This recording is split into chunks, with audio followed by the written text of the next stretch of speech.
नमस्कार दोस्तों, मैं हूं राजेंद्र मिश्रा और आप देख रहे हो टेक्निकल ऐप गुरु। दोस्तों, आज मैं टेक की बात नहीं करूंगा।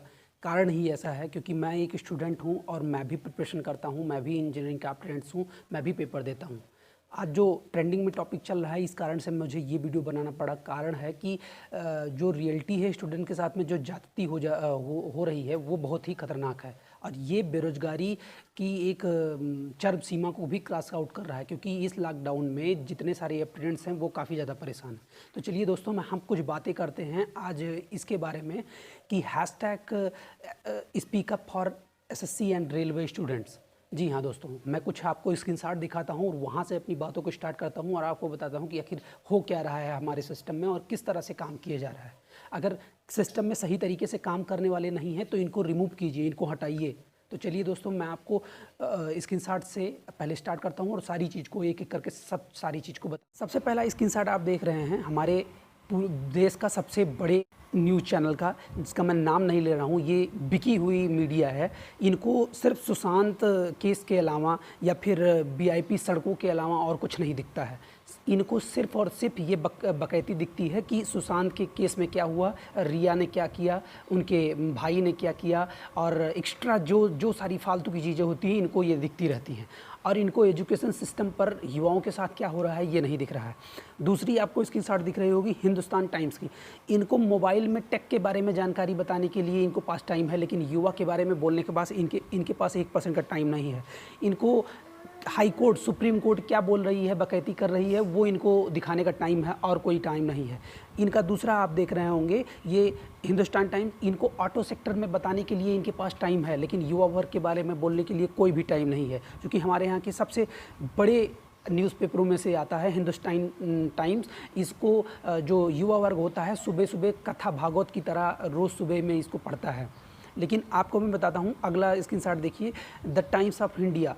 भाई, युवा वर्ग में अगर कोई एसएससी की प्रिपरेशन कर रहा है तो वो द टाइम्स ऑफ इंडिया लगातार सुबह में कथा भागवत की तरह वो स्टूडेंट पढ़ता है, अगर वो एसएससी का एस्पिरेंट्स है। आपको मैं बता दूं कि हर एक बच्चे के पास न्यूज़पेपर की आपको गड्डी मिल जाएगी और ये न्यूज़पेपर क्या लिखते हैं अपने अपने स्क्रीनशॉट में दिखा रहे हैं, ये नेचर को दिखा रहे हैं, बकैती बता रहे हैं। और ये एक और स्क्रीनशॉट देखिए, ये इंस्टाग्राम पे फॉलोअर्स के बारे में बता रहे हैं। अरे साले, कभी तो कुछ क्या नाम आता है स्टूडेंट के बारे में लिखो। जिस तरह से बकैती हो रही है इस समय सरकार के द्वारा, और सरकार के द्वारा क्या, हर एक स्टेट की गवर्नमेंट्स के द्वारा, यूपी सरकार तो कुछ ज़्यादा ही इस तरह से अप्रेंट्स कर रही है। आपको मैं बता दूं कि ये सब बिके हुए हैं साले। इनको कुछ पता है नहीं ना कि हाँ, हमें स्टूडेंट के बारे में कुछ बोलना चाहिए ना ही बोलना चाहिए। नीट और उसके लिए आप लड़ाई कर रहे हो, आप उसके लिए हाई कोर्ट, सुप्रीम कोर्ट जा रहे हो। अरे काहे जा रहे हो बे? जब सबका होगा उसी का उसका भी होगा, उससे क्या मतलब है आपको? लेकिन इन लोगों के कान पे जू तक का नहीं रेंग रही है। आपको बता दें कि एनडीटीवी का एक स्क्रीनशॉट देखिए आप, ये रिया को लेके उड़े जा रहे हैं, जैसे लगता है रिया इनके घर की चाची थी। आपको मैं बता दूं कि अगर इनके बकैती को देखें हम लोग न्यूज़पेपर के, ये एनडीटीवी ही बकैती कर रही हैं। अब आप एक हमारे बहुत अच्छे ही सोशल मीडिया हैंडल है, मैं नाम नहीं लेना चाहूँगा, वो हर एक कदम अगर चलते हैं तो भी ट्वीट लिखते हैं। और उसके बाद में उन्होंने अपनी एक अभी जो डाली है 20 घंटा पहले, उन्होंने लिखा है ज़िंदगी की कीमत तड़पने को, तड़पना या तड़पाना क्या मतलब है? कोई स्टूडेंट पढ़ता नहीं है? तुमको क्या लगता है? अरे इतनी मेहनत करते हैं स्टूडेंट की, मैं बताऊं, मैं खुद अप्रेंटिस हूँ इंजीनियरिंग सर्विसेज का। मैं आपसे बताऊं कि मैं इलाहाबाद में प्रिपरेशन किया, मैं देखता था कि यहाँ रात रात भर बच्चे जगते हैं। लोग कहते हैं कि जनरल वाले पढ़ते नहीं। अरे साले, क्या मैं बताऊं तुमको, पढ़ने वाले लड़के इतनी देरी तक का पढ़ते हैं कि देख के दंग रह जाओगे। तुम साले एसी कमरे में बैठ के तुमको कुछ पता है नहीं ना कि हाँ क्या करना है क्या नहीं। सिर्फ एक खाका दे दो कि हाँ भैया ये पेपर होना है, उसके बाद में चूतिया बना दो। आपको मैं बता दूँ, कुछ और एक स्क्रीनशॉट दिखाता हूँ, उसके बाद में सारी बात करूँगा। आज वीडियो काफ़ी लंबी होगी। आपको जी न्यूज़ का एक दिख रहा होगा, ये पोल क्रिएट कर रहे हैं कि सुशांत मिश्रा को न्याय दिलाने के लिए कुछ गलत तो नहीं हो रहा है, संघर्ष जारी है कि नहीं। अरे साले, कभी तो बात कर लो कि क्या नाम आता है, युवा किस तरह से झेल रहे हैं, इनको नौकरी दिलानी चाहिए। कभी तुमने बात की कि हाँ एनटीपीसी और ग्रुप डी का या फिर किसी भी सेक्टर का एग्ज़ाम होना चाहिए या नहीं होना चाहिए? पता नहीं कितने एग्ज़ाम पड़े हुए हैं जिनका क्या नाम आता है अभी तक का पेपर नहीं करवा पाए हो आप लोग। 2016 अगर जूनियर इंजीनियर की बात करें तो उसमें अभी तक का आपने पेपर नहीं करा पाया है। मैं यूपी गवर्नमेंट से पूछ रहा हूँ, 2016 के जेई का पेपर आपने अभी तक का नहीं करा पाए हैं। उसके बाद में अब जब कुछ बकैती कर रहे हो, जब लड़के कुछ स्ट्राइक करना स्टार्ट किए, उसके बाद में आपने सीटें उसकी कम कर दी। क्यों को सीटें कर दी, जहाँ 489 सीटें थी आपने 103 सीटें कर दी। ये सारी चीज़ें कहाँ जाएंगी आप बताइए मुझे। चलिए और स्क्रीनशॉट आपको दिखाता हूँ। जी न्यूज़ का ही आप स्क्रीनशॉट देखिए, ये आईपीएल के बारे में बकैती कर रहे हैं, पूछ रहे हैं कि आपकी क्या राय है, आईपीएल होना चाहिए नहीं होना चाहिए। अरे साले हमको आईपीएल से क्या लेना, हमको तो नौकरी चाहिए ना, खाने के लिए आईपीएल नहीं, पेट में रोटी चाहिए और रोटी पैसे से आती है, तुमको पता होना चाहिए। लेकिन तुम लोग अपनी अपनी रोटी सेकने में लगे हो। चलिए आपको हम एक एक करके सारी चीज़ों को बताते हैं। आप इन सब स्क्रीनशॉटों को देख चुके हैं। आपको मैं बता दूं कि कोई भी सरकार, चाहे वो यूपीए हो, चाहे जो प्रेजेंट टाइम में, किसी सरकार को बढ़ने, लेकिन ये ज़रूर बताना चाह रहा हूँ कि आप जो इतना चूतियापंथी काट रहे हो हम लोग की, ये कोई मतलब की बात नहीं है। मैं आज इसलिए मैं बोल रहा हूँ कि मेरे यूट्यूब का ये टॉपिक नहीं है, लेकिन मैं आज इसलिए बोलने के लिए आ गया क्योंकि मैं एक स्टूडेंट हूँ, मैं एप्रिएंट हूँ इंजीनियरिंग सर्विसेज का। मुझे इंजीनियरिंग में जॉब चाहिए, मैं करना चाह रहा हूँ, लेकिन क्या करूँ, मिल नहीं रही है। मिलती है तो उसमें आरक्षण पेल देते हो साले तुम लोग। शब्दों का मैं गलत लहजे से ले रहा हूँ क्योंकि मुझे गुस्सा आ रहा है। आप लोग जिस तरह से बकैती करते हो, ये सरकार के हर एक खाके में बहुत गड़बड़ चीज़ें हैं। सारी चीज़ों को सुधारना ज़रूरी है, इसीलिए एक मुहिम स्टार्ट की गई है, speak up for SSC railway students.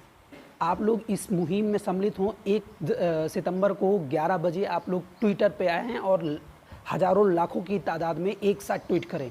जब तक ये ट्रेंड अच्छे तरीके से सरकार के कानों पर नहीं पड़ेगी, तब तक इनको समझ में नहीं आना है कि हाँ हमने 2018 में या 19 में एनटीपीसी और ग्रुप डी का फॉर्म डाला था। आपको बता दें, एक मैंने आंकड़ा तैयार किया है, मैं बता रहा हूँ, एक नॉर्मल आंकड़ा है, एक हर कोई जानता है, लेकिन शायद सोचा नहीं हो। आपको पता होगा कि एनटीपीसी में वैकेंसी आई थी 44,000, उसके बाद में उसमें कम कर दिया गया था, 35,000 वैकेंसी दी गई थी। और फॉर्म जो भरा गया था 1,26,00,000 के आसपास में भरा गया था। आपको मैं बताऊं, जैसा कि आप ऑन स्क्रीन पे भी देख रहे होंगे सारी चीज़ों को, मैं अभी उसको कैलकुलेट करके बता रहा हूं कि 1,26,30,885 फॉर्म भरे गए थे। फॉर्म की फ़ीस थी 500 और पूरा अगर कैलकुलेट करते हैं तो आता है 6,31,54,42,500 रुपये। ठीक, एक तो ये हो गया। साथ ही साथ अगर बात करें ग्रुप डी की, ग्रुप डी आरआरसी के लिए, उसमें फॉर्म भरे गए थे 1.89 करोड़। अगर इसको हम टोटल कन्वर्ट करते हैं तो आता है 5,75,75 करोड़। अब आप बताइए, ये जो 11-12 अरब रुपए हैं, ये कहाँ गए? आप तो हम ये पूछना चाहते हैं, ये 12 करोड़ रुपए, 12 अरब रुपए कहाँ गए? अगर आपके पास बजट नहीं है तो ये 12 अरब हमारे लगा के उसके बाद में काम कर दीजिए। और फिर 12 अरब की बात छोड़िए, आप 3 साल से उसको बैंक बैलेंस में अपने बना के रखे हैं, उसका कुछ ना कुछ तो आपके पास आया होगा, ब्याज सब चीज़ जोड़ जाड़ के, तो उसका तो हमें कुछ दीजिए। हम नहीं कहते कि आप हमको 400 वापस कीजिए, लेकिन पेपर तो करवाइए आप। एक अप्रिएंट्स जो होता है वो एक ही पेपर के लिए लटका पड़ा हुआ है। अब वैकेंसी टोटल 35,000 है या 1,03,000 है, लेकिन बाकी जो ये अरबों खरबों लोग भर रखे हैं वो कहाँ जाएंगे? आप लोग एक में ही फंसा के रखे हो। तो इसलिए दोस्तों एक मुहिम चलने वाली है कल की डेट में, यानी 1 सितंबर की डेट में 11 बजे। आप लोग इस सभी में सम्मिलित हों। साथ ही साथ यहाँ पे आप hashtag speak up for SSC and railway students को डालें और उस पर लाखों ट्वीट्स करें एक साथ, जिससे सरकार के पास ये सारी इन्फॉर्मेशन जा सके। अभी मैं बताऊं आपको, जैसा कि जो मैं इंजीनियरिंग सर्विस से जुड़ा हूं, मैं बात करूं, अगर जूनियर इंजीनियर की 2016 में वैकेंसी आई हुई थी, करीब 489 पोस्टेड की थी उसमें अभी तक का पेपर नहीं करवाया गया। उसके बाद में जब योगी सरकार जी आए, उसके बाद में इन्होंने अभी जल्दी ही उसकी सीटों को कैंसिल कर दिया, टोटल 103 कर दिया, यानी 103 सीटें उसमें टोटल रखी, उसके बाद में बाकी सब कैंसिल आउट कर दिया। आप बताइए, उसमें करीब 70 या 75 हज़ार फॉर्म भरे गए थे। अब 70 या 75 फॉर्म भरे गए थे, उसका फीस जो रहती है वो करीब 250-285 रुपये रहती है। अब आप खुद सोचिए कि वो फॉर्म के पैसे अभी 4 साल से आप रख रखे हो, उसके बाद में आपने सीटों को भी कम कर दिया गया है, लड़के कैसे तैयारी करेंगे? अरे मैं आपसे बताऊं कि आप इलाहाबाद में कभी घुसिए तो हर गली में आपको करीबन 50 बच्चे ऐसे मिल जाएंगे जो दिन में कभी निकलते नहीं घर से, वो सिर्फ 1 घंटे के लिए बाहर निकलेंगे कमरे के लिए, उसके बाद में फिर अपनी पढ़ाई करना स्टार्ट करेंगे। तो कभी इनके लिए भी तो केयर करो यार। कोरोना इतना बढ़ा लेकिन तब भी बच्चे वहाँ पे रुके रह गए, पढ़ रहे थे। अभी जिनके पास सारी सुविधाएं नहीं हैं वो घर आके चले आए, उसके बाद में अपना काम कर रहे हैं, लेकिन आप इनके बारे में जब तक नहीं सोचेंगे क्या मतलब निकलने वाला है, आप बताइए मुझे।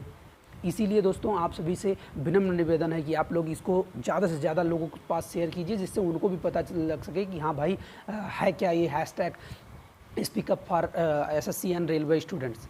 मेरा ये वीडियो बनाने का कोई औचित्य नहीं था, लेकिन मैं सिर्फ और सिर्फ एक स्टूडेंट होने के नाते इस वीडियो को बना रहा हूँ, जिससे आप सभी को भी पता चले और ये वीडियो जितना ज़्यादा दूर जाएगा उतना ही बेहतर होगा हम सभी के लिए। उतनी जल्दी हमारे एग्ज़ाम को कंडक्ट कराया जाएगा और हम लोग उसको देंगे और उसके रिजल्ट को प्राप्त करेंगे। आपको मैं बता दूं कि एक मज़े की बात, DLT ग्रेड का भी एक पेपर हुआ था, उसमें मंजू करके एक जो मुख्य सचिव थे उसके, वो पेपर आज सभी को वायरल हुआ अच्छे खासे तरीके से, और उसमें वो लीक भी हुआ था। आपको बता दें कि वो जहाँ से बना था वहीं से लीक हो गया था। उसके बाद में मंजू जी को डाल दिया गया जेल में। 1.5-2 साल हो चुके हैं, लेकिन ना उसका रिजल्ट आ रहा है, ना उसके का नाम क्या कह रहे हैं कि उसके बारे में कोई और बातें हो रही है। लेकिन अभी मजे की बात आपको बताऊं, यूपी की 69,000 टीचरों की वैकेंसी थी लॉकडाउन में, और जबकि कोरोना इतना ज़्यादा था, उसके बाद में वो वैकेंसी का तुरंत क्लियर किया गया। और बाद में जब चेकआउट हुआ तो उसमें पता लग रहा है कि धड़ल्ले से उसमें नकल किया गया था और धड़ल्ले से काम किया गया। तो ऐसे कब तक चलता रहेगा? आप शिक्षा व्यवस्था को जब तक बेहतर नहीं करेंगे तब तक कोई फ़ायदा नहीं निकलने वाला। आप CET ला रहे हो, ठीक है, CET लाओ, काम करवाओ, लेकिन उसका सही तरीके से तो काम करवाओ। आप कहते हो हम 3 महीने में रिजल्ट दे देंगे, एक साल लग जाते हैं, 10 साल तक का आप काम कर रहे हो। आप बताओ 2018 की वैकेंसी में जो ग्रुप डी के अभी भी एप्रेंट्स हुए थे उनको अभी तक का ज्वाइनिंग नहीं मिल पाई है। LP के अभी एप्रेंट्स तक का नहीं मिल पाई है उनको ज्वाइनिंग। आप कब करवाओगे भाई? 4-4, 5-5 साल होते जा रहे हैं, टाइम बीतता जा रहा है, लोग कहाँ से सर्वाइव करेंगे? तो इसीलिए आप सबसे विनम्र निवेदन है कि इस वीडियो को ज़्यादा से ज़्यादा लोगों के पास शेयर करें और उनको इन सब जानकारियों के बारे में बताएं। और कल की डेट में 11 बजे हज़ारों लाखों की ट्वीट में #speak up for SSC and railway students के बारे में ज़रूर से ज़रूर वहाँ पर ट्वीट करें। चलिए आज के लिए दोस्तों इतना ही। अगर कोई और भी इससे अपडेट आती है तो मैं ज़रूर आपको बताऊँगा। इसलिए अगर आप हमारे चैनल पर नए हैं तो सब्सक्राइब जरूर कर लीजिएगा, जिससे आपको अपडेट मिल जाएगा। तब तक के लिए नमस्कार।